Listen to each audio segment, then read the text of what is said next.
Abuelo, para ti, ¿qué significa decidir? Es elegir algo entre dos o más opciones. Y no todos van a decidir lo mismo. Porque cada uno tiene su propia opinión. ¿Y su punto de vista? Por ejemplo, este 20 de agosto decidiremos en la consulta popular sobre la actividad petrolera en el Yasuní. Y si estás fuera del país, no olvides que puedes decidir vía telemática. Mi voto decide. Y el tuyo también. CNE, tu voto decide. Amigos y amigas, y a esta hora del día saludamos al doctor Juan Carlos Arizo Fonmac, médico comunitario, con quien vamos a hablar sobre la importancia de la salud preventiva. Doctor Arizo, le damos la bienvenida a los medios comunitarios de Corape. Bienvenido, buenos días. Buenos días, Elba, te agradezco por la invitación. Es un placer estar aquí en Corape para poder de alguna manera explicar a la comunidad las labores que estamos haciendo y la importancia también de la salud preventiva. Así es, y es que la cultura de la prevención es de suma importancia, pues nos mantiene alerta ante cualquier cambio en nuestro cuerpo y también nos evita complicaciones en la salud. Pero ¿cuál es la realidad de la salud preventiva en el país? ¿Se le da la importancia a este tema? Mira, actualmente las cifras que nosotros manejamos según la OPS nos dan datos muy alarmantes. ¿Por qué? Porque nos dicen que cada día fallecen 19 personas solo por el cigarrillo, ¿sí? También nos dice que el 10% de las personas, ¿no es cierto?, mayor de 50 años, padecen ya diabetes, ¿sí? Y el 20% de las personas también a nivel de todo el país padecen hipertensión. Entonces, mira, son enfermedades que aparte de ser multietiológicas, es decir, se presentan por muchas condiciones, en su mayoría tienen un componente prevenible, ¿no es cierto? Tiene mucho que ver la alimentación, tiene también mucho que ver nuestros hábitos, nuestro manejo de estrés. Entonces, nosotros nos enfocamos en todos esos factores que nosotros podemos prevenir para que estos datos con el tiempo comiencen a bajar, ¿no? Una sociedad enferma es una sociedad que gasta mucho. Y es una sociedad que con esos recursos podría invertirlos en cosas de más importancia, ¿sí? Hay un dato alarmante, por ejemplo, en el manejo del cigarrillo. Anualmente el Estado se gasta $600 millones, que es una cifra demasiado alta ante una problemática que nosotros podríamos prevenirlo. Imagínense, ecuatorianos, construir un hospital en el país nos cuesta $33 millones. Todas las personas que nos están viendo en su casa, si nosotros hacemos una cuenta muy sencilla, solo con labores de promoción, de prevención sobre el retiro del cigarrillo, podríamos hacer una infinidad de hospitales, ¿sí? Y qué hablar de la medicación, que ahora es el problema de todos los días, ¿no? ¿Cuál es la solución?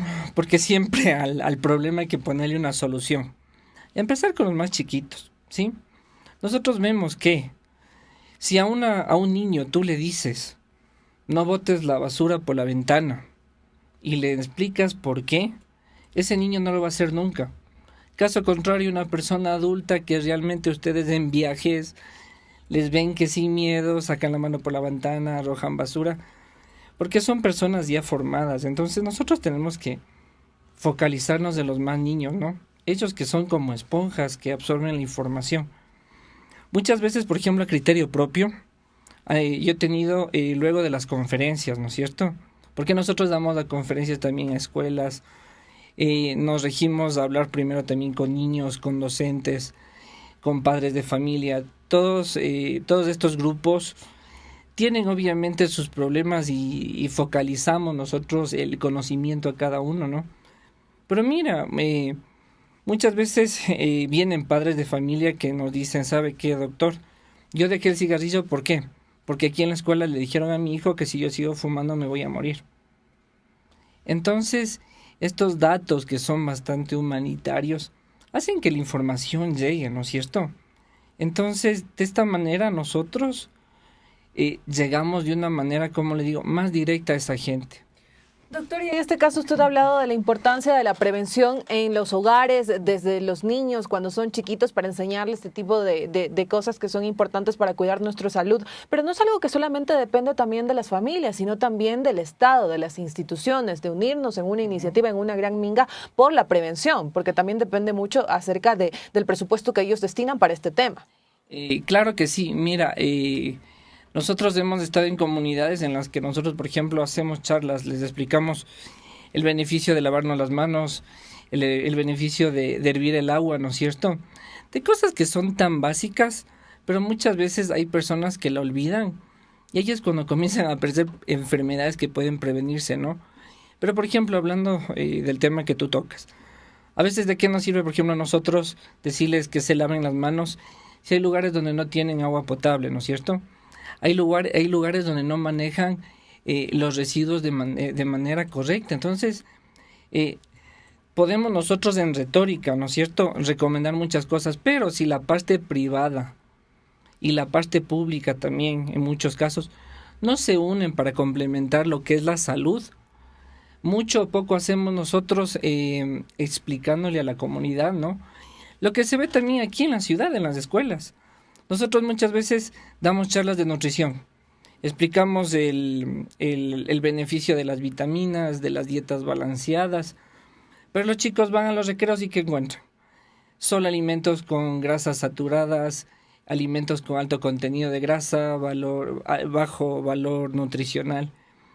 Entonces, aparte de que el Estado, la empresa privada ya está, los miembros pequeños de la comunidad, llámese personas hasta que venden alimentos en los bares, no nos complementemos de hacer un cambio realmente radical y específico. Creo que estamos dando pasos de tortuga o realmente no estamos caminando. Usted ha hecho mención acerca del trabajo que realizan en comunidades, y las comunidades y las zonas rurales son de mucha importancia porque es allá donde se ven más, en este caso, falencias, más deficiencias, el sistema de agua potable, también el acceso a servicios públicos, la contaminación que existe en los ríos y mares. En este trabajo que usted ha hecho con comunidades, ¿qué otras cosas ha podido identificar que tampoco ayudan en el sistema, en la salud, que uno debe de, en este caso, tenerla bien? Sí, mira, por ejemplo, en estos lugares que son alejados y yo he tenido el orgullo de poder estar con ellos, llama mucho la atención que son personas que realmente no tienen a veces ni para una aspirina, no tienen muchas veces ni para un paracetamol, ¿sí? Y aquí en las grandes ciudades nosotros nos damos el lujo muchas veces hasta de botar la medicación que no nos sirve, ¿sí? Entonces, yo sí les pido a las personas que nos están viendo, por favor, tengamos un poco más de empatía. Mucha medicación que nosotros en la ciudad botamos por desconocimiento o porque está ocupando un lugar inapropiado, son cosas que en los lugares más alejados realmente pueden cambiar vidas. En los lugares alejados muchas veces la gente fallece por una simple diarrea, por una simple deshidratación, por cosas que realmente en la ciudad es imposible tener esa problemática, ¿no? Entonces, mientras nosotros, como usted dijo, mientras nosotros como entidades de gobierno públicas no nos sentemos y tengamos un poco de empatía por estas personas que están tan lejos, pero por eso no dejan de ser humanos, ¿no? Entonces no vamos a cambiar nada, ¿sí? Doctor Arizo, y en este caso, en este trabajo en las comunidades, en zonas rurales, también se trabaja mucho el tema de la medicina ancestral. ¿Cómo se hace para combinar la medicina ancestral con la medicina convencional? Usted que ha estado trabajando de cerca aquí. Sí, mire, nosotros tenemos, por experiencia, tenemos que hacer un trabajo mancomunado, ¿no es cierto?, con las personas que manejan la medicina ancestral. ¿Por qué? Porque tener una relación directa con ellos hace que ellos tengan confianza en nosotros. Cuando ellos no pueden manejar una enfermedad, entonces ellos lo dicen, ¿sabe qué? Yo les refiero al doctor porque realmente mi trabajo solo llega hasta allá. De igual manera nosotros les damos la confianza para que ellos también puedan, mediante su medicina, poner su granito de arena. Entonces un trabajo mutuo y mancomunado nos da mejores resultados que cada uno trabaje por su cuenta. Muchas veces, por ejemplo, ellos utilizan manzanilla, cedrón, cosas que realmente en la ciudad no se lo utiliza mucho, pero que ellos obviamente tienen su experiencia, ¿no es cierto? Y es imposible decirles a ellos que es algo que no funciona. Entonces, imagínense, unir los dos tipos de medicina y sacarle al paciente. Es mucho mejor que ponerse a pelear y a discutir. Entonces, es lo que pasa, ¿no es cierto? Como ya les dije, mientras la empresa privada y la empresa pública, mientras la medicina oriental y la medicina tradicional, mientras todos no nos sentemos en la mesa a ver el bienestar del paciente, vamos a hacer poco o mucho por esos pacientes. A quienes integran la señal de los medios comunitarios que hacemos Corape, comentarles que estamos en un diálogo con Juan Carlos Arizo Fonmac, médico comunitario. Estamos hablando acerca de la importancia de la salud preventiva y también consultarle en este caso cuáles son esas enfermedades de mayor prevalencia en el país y las cuales nosotros debemos estar alertas e ir donde los médicos, estar haciendo también esos chequeos constantes y también poniendo de nuestra parte para cuidarnos. Mire, dentro de las enfermedades más prevalentes, por ejemplo, podemos dividir entre las enfermedades de mujeres y hombres. Por ejemplo, pacientes masculinos, el famoso cáncer de próstata. Si nosotros acudimos a nuestro médico de confianza, a nuestro médico rural, a nuestro médico del centro de salud, a nuestro médico especialista, él va a determinar, ¿no es cierto?, en la mayoría de los casos, hacerse un control prostático a partir de los 45 años, ¿sí? De igual manera en las mujercitas, nosotros desde que son adolescentes tenemos la costumbre de enseñarles a cómo palparse los senos, ¿no? Para que si ellos encuentran alguna anomalía, algo que realmente no está bien, esa persona sea la primera en hacerse cargo de su salud y acudir al médico de confianza para poder detectar algo a tiempo, ¿no? Recordemos que cuando nosotros detectamos algo a tiempo, realmente tiene una posibilidad muy alta de curarse. Pero cuando ya llegan en las últimas, y esto pasa en los lugares alejados, ¿no? Realmente aparte de gastar más dinero, el paciente sufre más, sufre su familia y las consecuencias son letales, ¿no? Hemos tenido muchos casos de niños que a veces llegan hasta con un cáncer tardío y el desenlace es fatal. Sí, eso lo hemos vivido en carne propia en los lugares muy lejos. Por favor, mujercitas, Papa Nicolau desde los 21 años cada año, su mamografía en hombres, colonoscopía a partir de los 45 y 50 años. Y hay un dato muy importante, si ustedes tienen un familiar de primer grado que haya tenido un tipo de cáncer, por ejemplo, esa persona tuvo un cáncer a los 40 años.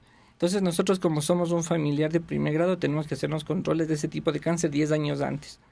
Sí, eso es muy importante y siempre, por favor, si usted toma un turno, aprovéchelo. Hay muchas veces que otras personas necesitan atención y nosotros no las aprovechamos, ¿sí? Entonces, por eso es que tenemos que tener un vínculo con nuestro médico de cabecera, con nuestro médico rural, con nuestro médico de centros de salud. ¿Por qué? Porque de esta manera nosotros vamos a priorizar la atención y en la mayoría de casos este médico nos va a dar también factores para que nosotros no nos predispongamos a una enfermedad, ¿no? No hay mejor enfermedad que la que no existe y no hay mejor inversión que la enfermedad que es detectada a tiempo. ¿Sí? Doctora Arizo, y antes de despedirnos y de culminar esta entrevista de manera muy breve, por favor, quizá puede ser un tema que algunos conocen, pero hay otros que también conocemos y a veces se nos suele olvidar. ¿Cuáles son esas recomendaciones principales para también ser parte de esta salud preventiva y cuidar nuestro cuerpo, aparte de los chequeos médicos y una buena alimentación? Sí, por ejemplo, el uso de las vacunas, ¿no? En niños. Señor, señora que esté en la casa mirándonos. Las vacunas no tienen ningún efecto secundario, es más. Como se vio en la pandemia, las vacunas fueron la solución a la salida de esta pandemia. Entonces, por favor, llevar el carnet de vacunas de sus hijos, ¿no? La difteria, tosferina, tétano, sarampión, rubiola, son enfermedades que en el pasado causaban la muerte de tanta gente y gracias a Dios ahora tenemos la solución. Entonces, por favor, esta es la primera arma para nosotros poder prevenir enfermedades. Y segundo, por favor, tener buenos hábitos, ¿sí? No nos cuesta nada tener buenos hábitos para poder evitar una enfermedad. Y como siempre les digo, mucha gente se saca el aire, enfoca su salud al dinero, ¿sí? Desperdicia el tiempo, no duerme, pasa estresado y gana dinero. Pero luego tiene que invertir todo ese dinero que ganó en recuperar la salud. Y la salud no se recupera, todo se recupera menos la salud. Así que tengamos como prioridad mantenernos sanos y todo el resto va a venir por añadidura. Perfecto, doctora Arizo, le agradecemos por su tiempo para Corape. Esperamos tenerlo en una próxima oportunidad. Que tenga un excelente día. Encantado, muchas gracias. Amigos y amigas, nos vamos a una breve pausa. Ya regresamos en este su informativo comunitario Ecuador en Contacto. Mamá, ¿crees que se toman decisiones importantes todos los días? Bueno, sí, decidimos todos los días. Pero las decisiones importantes tienen fecha y momento exacto. Por ejemplo, este 20 de agosto únicamente la ciudadanía empadronada en el Cantón Quito Decidirá en la consulta popular sobre las actividades de minería metálica en el Chocó andino. Y esto no pasa todos los días. Mi voto decide. Y el tuyo también. CNE, tu voto decide.